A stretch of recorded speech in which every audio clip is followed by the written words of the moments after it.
Yes, ma'am. Thank you for accepting. Yes po, I will get to it right away. Thank you very much. Come in, come in. Good morning po, President Duterte. Good morning, Chief Bato. Kumusta ang bagong Chief Superintendent ng PNP? Mabuti naman po. Salamat po at pinagkatiwalaan niyo po ako. No, don't mention it. Actually, ako ang kailangang magpasalamat sa inyo dahil kayo ang mas nauna na naggawa sa akin na maging PNP. Ano pong PNP? PNP, Presidente ng Pilipinas. Have a seat. Congratulations, ha? Salamat po. Mr. President, bakit ho ang dami niyong pinaalis sa pwesto? Well, don't worry about it. They all had it coming. Talagang karapat-dapat lang na matanggal sila sa pwesto. Ano po bang dahilan? Lahat sila batugan. Hindi kagaya mo, bato lang.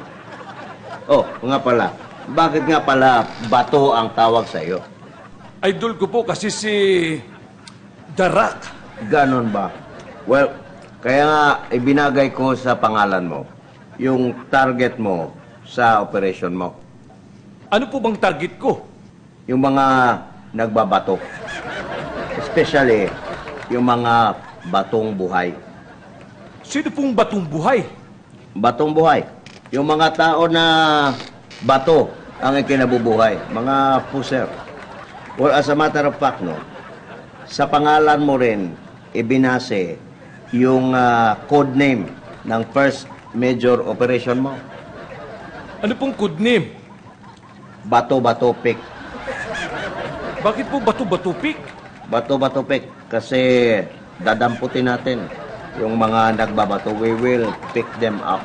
Mr. President, baka naman ho tayo maraming masagasaan dyan sa operasyon na yan. Well, pasensyahan na lang tayo. Bato-bato sa langit, tamaan, adik. So, what do you say? Mr. President, I will do my best. Kayang-kaya mo yan. Alam ko, naramdaman ko. Kasi ikaw, meron kang pusong bato. Naku, hindi naman po. Kung napanood niyo po sana yung mga interview ko, naiiyak pa nga ho ako eh. No. It's okay. Natural lang talaga sa kagaya mo na lumuha ng bato. Oh, excuse me before I forget. Hello, Susan. Oh. Pakidala mo nga dito yung pinapili ko. Sige, thank you. I got you something. Meron akong kinuha para sa'yo na pwede mong gamitin sa operation mo. Ano po yun? Baril? No. It's not a gun. You can use it to protect you, but it's not a gun.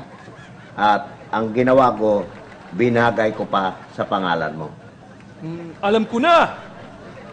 Batota? No. Nice try. No, hindi siya batuta. It's something else. Ito na pala. Oh. Mr. President, ito na po. Thank you, Susan. Ito, Tuta? Sabi niyo bagay sa pangalan ko. Alam mo ba kung anong pangalan niya? Ano po? Siya ang tuta ni Bato. Pangalan niya, Batuta. Naku po, batuta!